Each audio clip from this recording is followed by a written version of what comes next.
આવી ગયા બધા.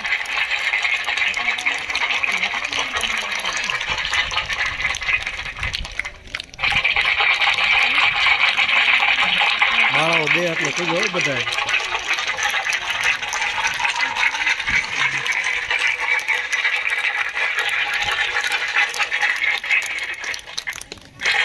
છોકરા આપવા ઉભા રહી જાવ ફટાફટ. વાલી હાથમાં રાખશે, ખાલી ઉભા રહી જાવ. ફોટો વ્યવસ્થિત આવે એ રીતે રહ્યો, બસ એ રીતે. હા, એ રીતે રહી જાવ. હા,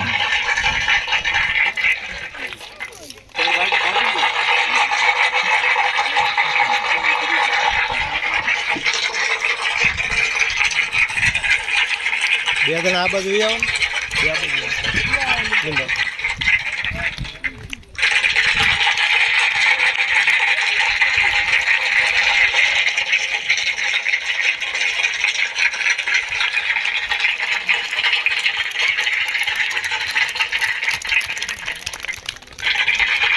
હવે આપણે વાંધો ન હોય તો બહેનોને આપણે પણ સ્ટેજ પર લઈએ તો બધા ગામનો અભિપ્રાય લઈને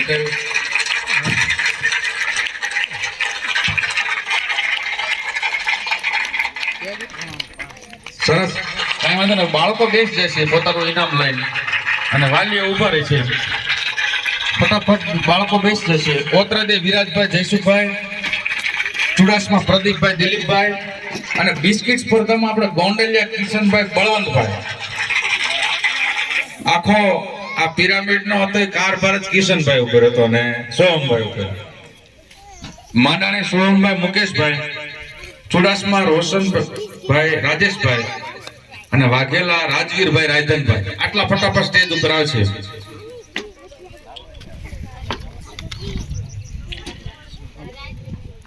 વાંધો નહીં, એમની બેન લઈ લેશે, એના પપ્પા પણ હાજર જ છે. સરપંચ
હાલો સટકો.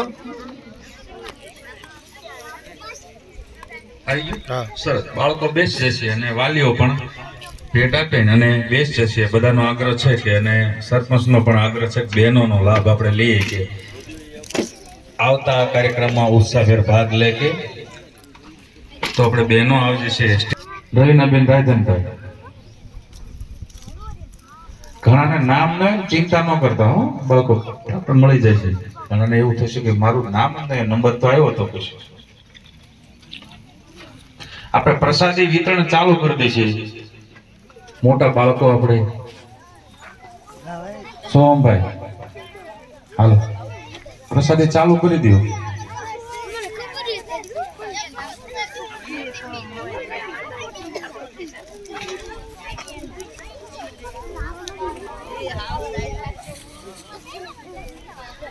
પેલા બાળકો ને દો એટલે વાતો ઓછી કરે, થાકી ગયા છે. સવારના વહેલા જાગ્યા હોય થોડી થોડી એટલે બેઠી નહીં બેઠા પછી ખીચામાં નહીં એમાં ભલે બીજી વાર આંકી પડે. થોડી થોડી આપો નાનું.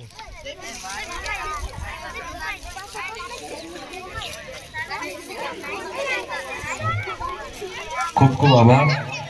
કાર્યક્રમને પૂર્ણાહુતિ તરફ લઈ જતા આપણી વચ્ચે બસ તમારે બે બે સરપંચ આવી આવો, પૂરો થઈ ગયો. ફોટા પાડી લેજો.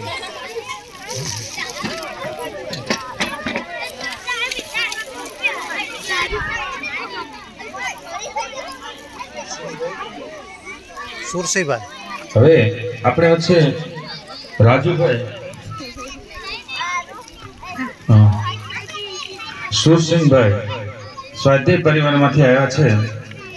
જેવો કાર્યક્રમના અંતર્ગત એવો આગ્રહ છે ગામ લોકોનો કે ભાઈ 2 શબ્દો કે, તો રાજુભાઈ અથવા તો સુરસિંહભાઈ સ્ટેજ ઉપર આવે અને કાર્યક્રમને અનુરૂપ 2 શબ્દો કહે.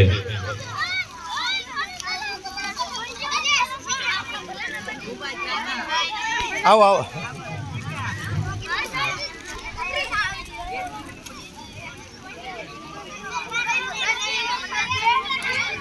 એ બાળકો અવાજ કોણ વાતો કરે? નમસ્તે.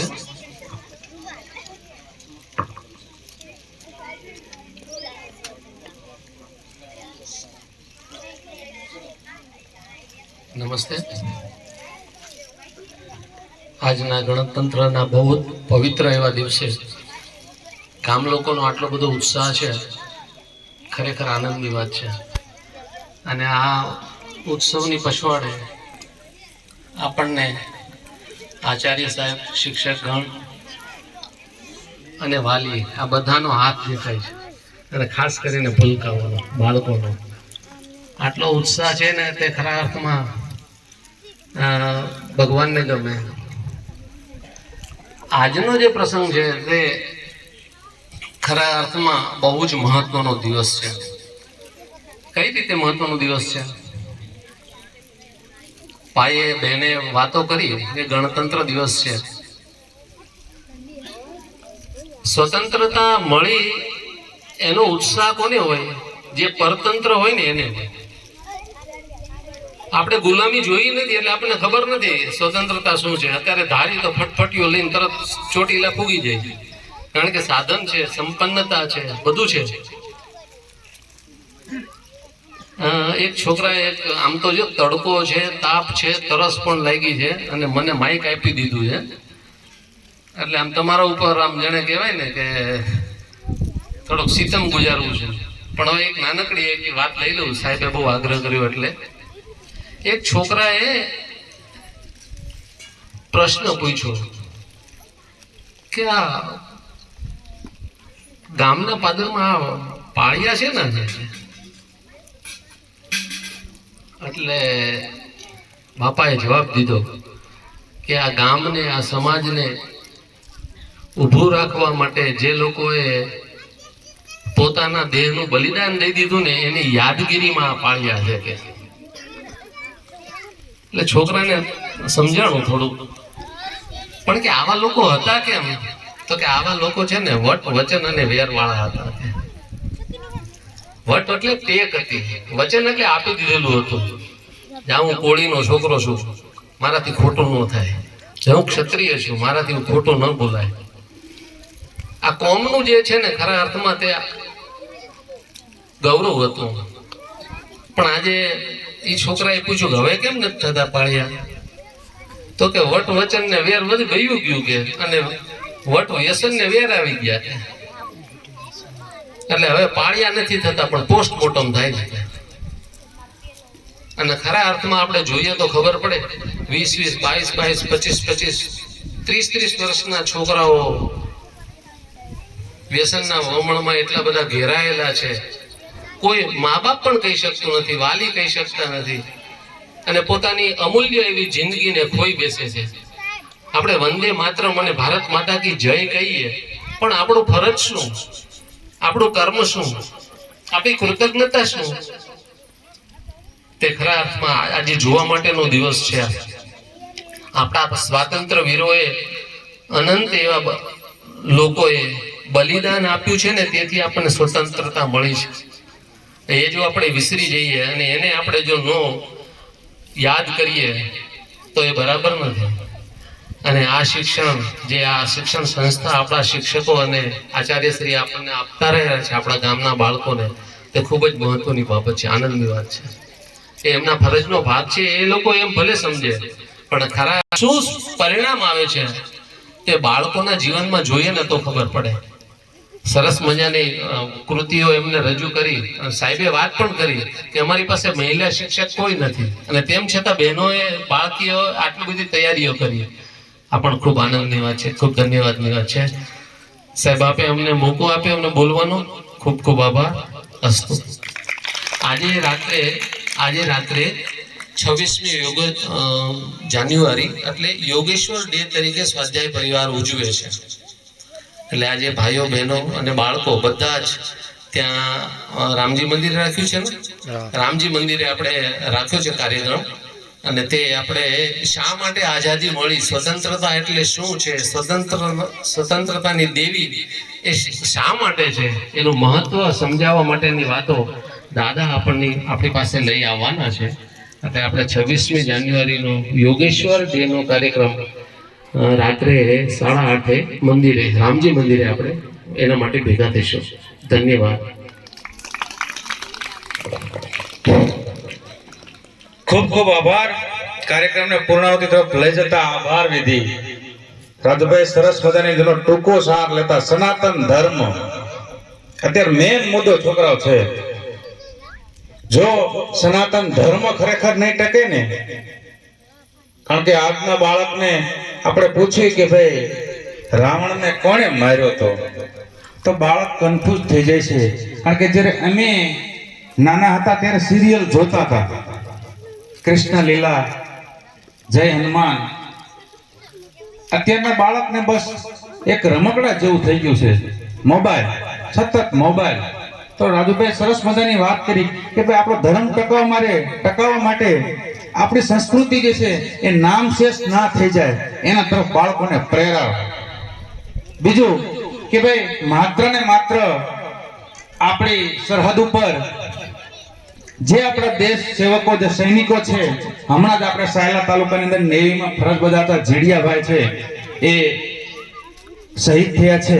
આપણે જો આ શાંતિથી બેઠા હોય ને તો એના કારણે બેઠા છે.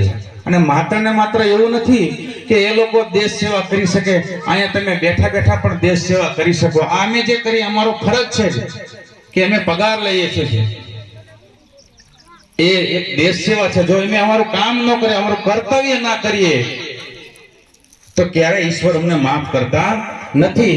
એક ખેડૂત છે એ પણ એક દેશ સેવા છે, સારું અનાજ પકવે છે અને બધા લોકોને પૂરું પાડે છે. એવો રાજુભાઈ આપને થોડોક સાર કહી ગયા છે. અને કાર્યક્રમને પૂર્ણાવતિ તરફ લઈ જતા આ કાર્યક્રમની અંદર કોઈ પણ ક્ષતિ હોય, ભૂલ હોય એ બદલ શાળા વતી હું ક્ષમા માંગુ છું.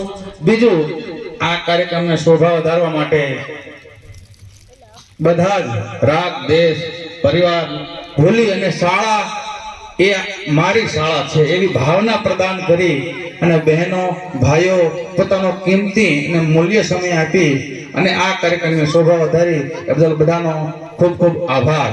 ધન્યવાદ.